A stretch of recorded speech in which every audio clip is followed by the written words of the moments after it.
Something moved in the darkness outside my cabin window last night. By the time you finish listening to these 3 true stories, you'll understand why I haven't slept since. These aren't urban legends or campfire tales. These are real encounters that happen to real people in isolated cabins, deep in the woods where screaming won't bring help. I was staying with my brother Mike at a remote cabin in northern Wyoming. The place sat tucked between towering peaks, surrounded by dense pine forest. We'd driven 6 hours to get there, both of us exhausted but excited for a weekend of hiking and exploring. The cabin felt like stepping back in time, all rough-hewn logs and stone fireplace, miles from the nearest neighbor. After settling in, Mike decided to take a quick walk around 4:45, just as the sun started dipping behind the mountains. He didn't grab a backpack or flashlight, so I knew he planned something short. I barely looked up from the couch where I was dozing by the fire, just mumbled okay as he headed out the door. The cabin grew darker as evening fell. Only when firelight became the sole source of illumination did I realize Mike hadn't returned. It was far too dark for hiking without gear, and we were deep in bear country. Grabbing my headlamp and emergency pack, I rushed outside to find him. 10 minutes down the trail, I spotted Mike walking toward me in the darkness. But something was wrong. He moved quickly, not running, but clearly trying to get away from something. His face looked tense, worried. We both started talking at once, me asking what happened, him telling me to turn around and get back to the cabin immediately. As we hurried back, Mike explained he'd seen someone watching him from the trees. A man who looked disturbing, almost feral, following him along the trail. Mike thought if he returned in daylight, the stranger might follow him straight to our cabin.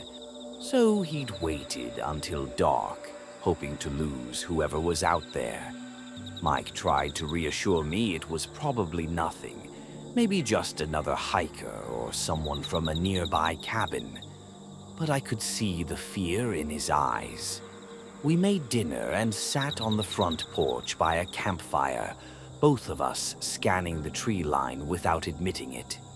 The mountains grew eerily quiet as night deepened. The next day, we packed early for a challenging hike to a nearby peak, a 6-hour trek that left us completely exhausted. By the time we dragged ourselves back to the cabin, we could barely stand.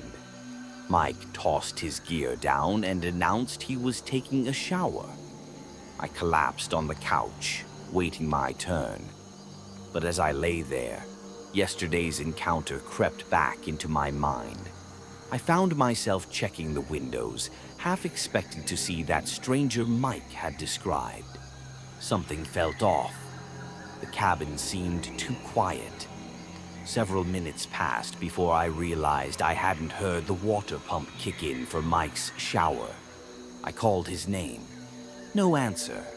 Walking down the hallway, I knocked on the bedroom door and called again. Nothing. An unsettling feeling washed over me as I slowly cracked open the door. Through the narrow gap, I saw Mike kneeling in the corner, eyes wide with terror, subtly shaking his head no, silently begging me to leave. The fear in his expression burned itself into my memory, a look of pure horror I'll never forget. I pushed the door open fully and saw him. The man from the woods stood just feet from my brother. Wild eyes in a gaunt face, disheveled torn clothing, greasy black hair hanging in his face. In that split second, I didn't think. Pure instinct took over. I charged at him. Only as I closed the distance did I see him raise something from his side, a gun. I tackled him anyway, and Mike immediately jumped in to help. We wrestled the weapon away, but this man fought like an animal, screaming, clawing, thrashing with inhuman desperation. I'd never encountered anything like it. Getting him under control took everything we had. Finally, Mike held him down while I ran to prep our car, tossing our already packed hiking gear inside. We managed to tie him up with whatever rope and cord we could find around the cabin, just enough to give us time to escape. We could hear him screaming from inside as we drove away. Once we reached cell service, we called police, but by the time they arrived at the cabin, our makeshift restraints lay scattered on the floor. The man had vanished. Later, Mike told me the intruder had been waiting in the bedroom when he went to shower, holding him at gunpoint and demanding he call me into the room. Mike refused, knowing it would trap us both. Then I walked in anyway. Police traced the gun to a man who'd been missing for 5 years, from a town 50 miles away. But our description of the attacker didn't match the gun's owner, suggesting our assailant had likely killed the weapon's original owner years earlier. If things had gone differently that day, Mike and I might have become missing persons too.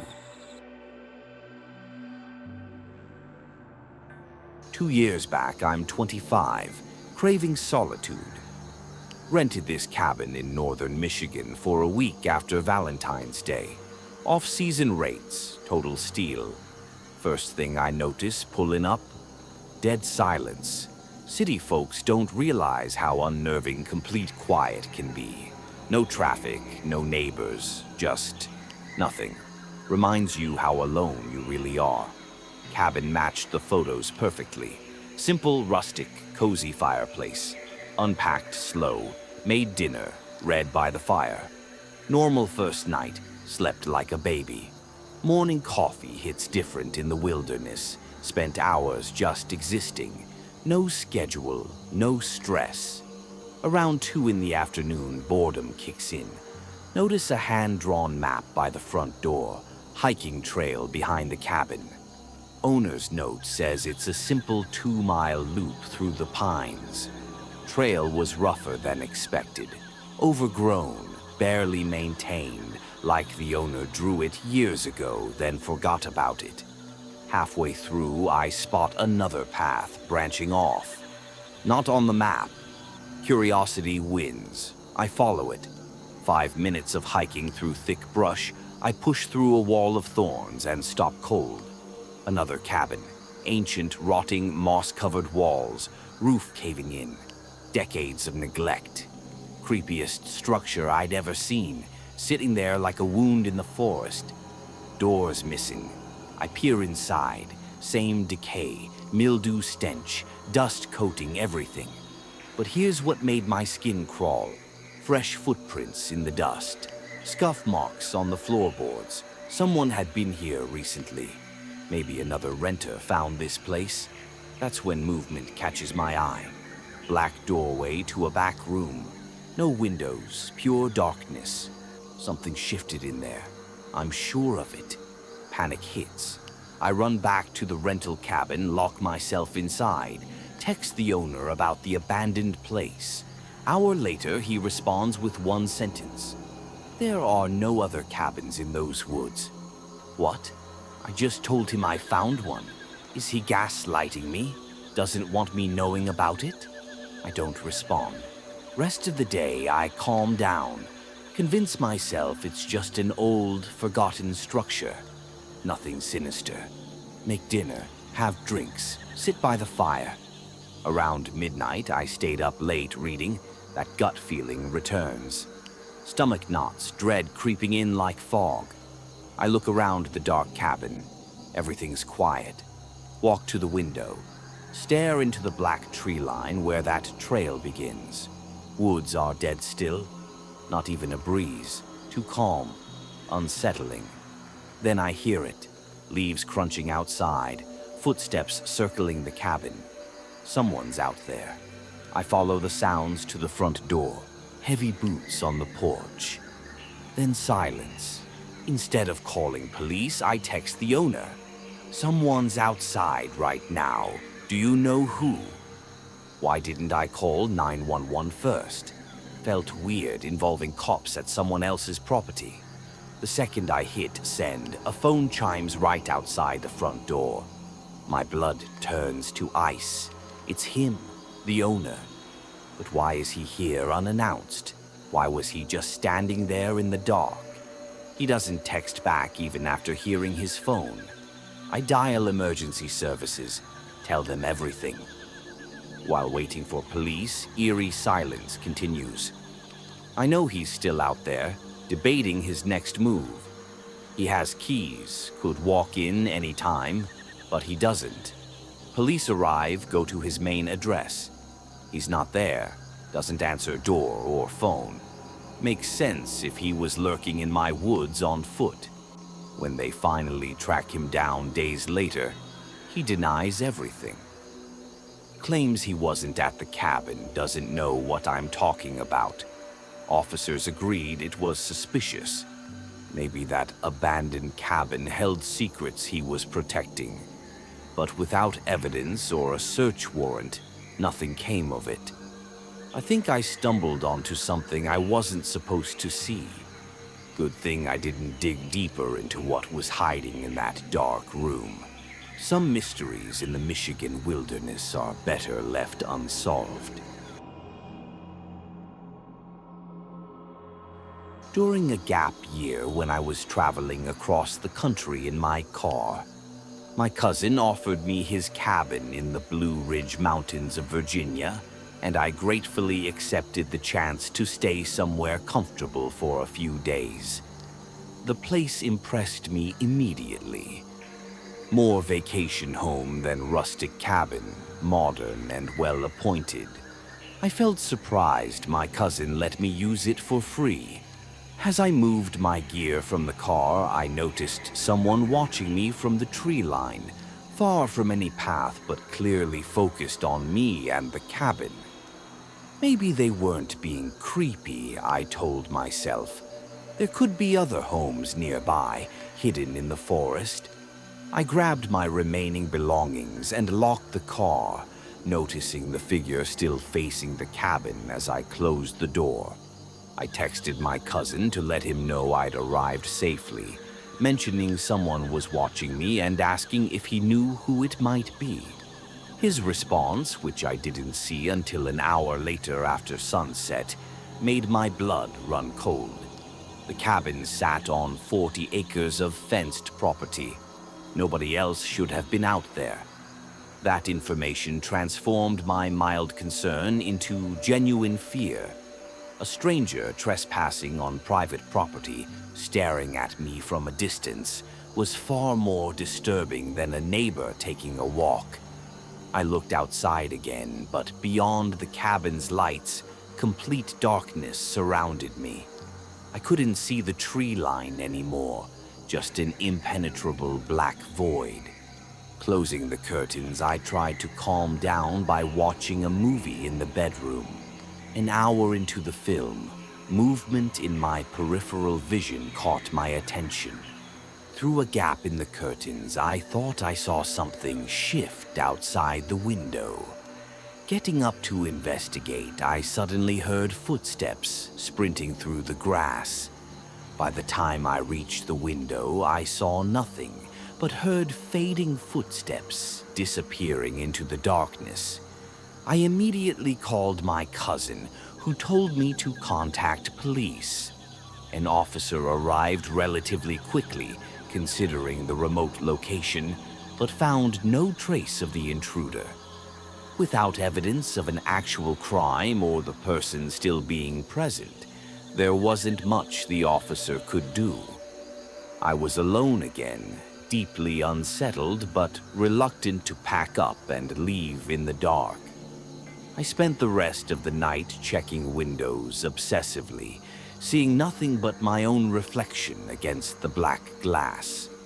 Around 1 in the morning, exhaustion finally forced me toward bed.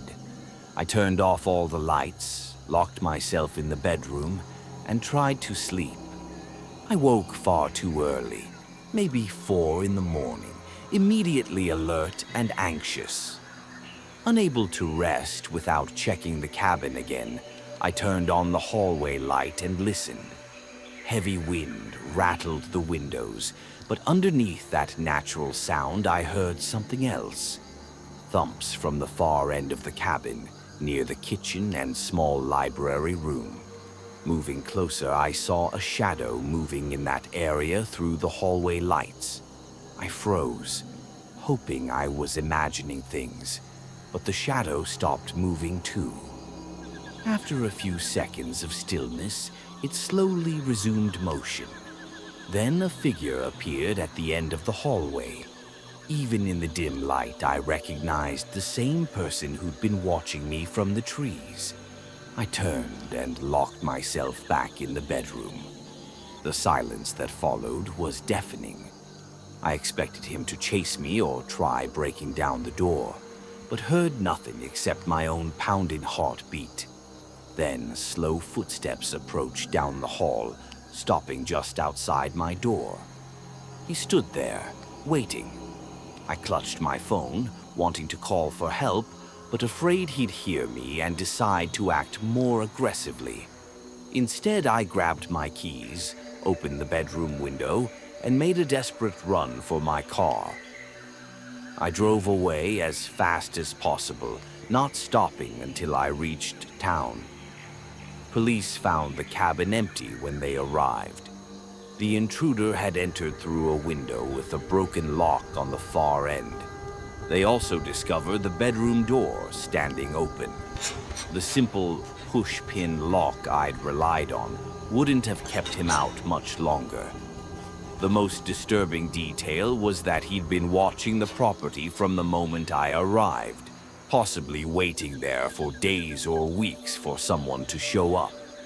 What he planned to do when he finally got through that bedroom door, I was lucky never to find out.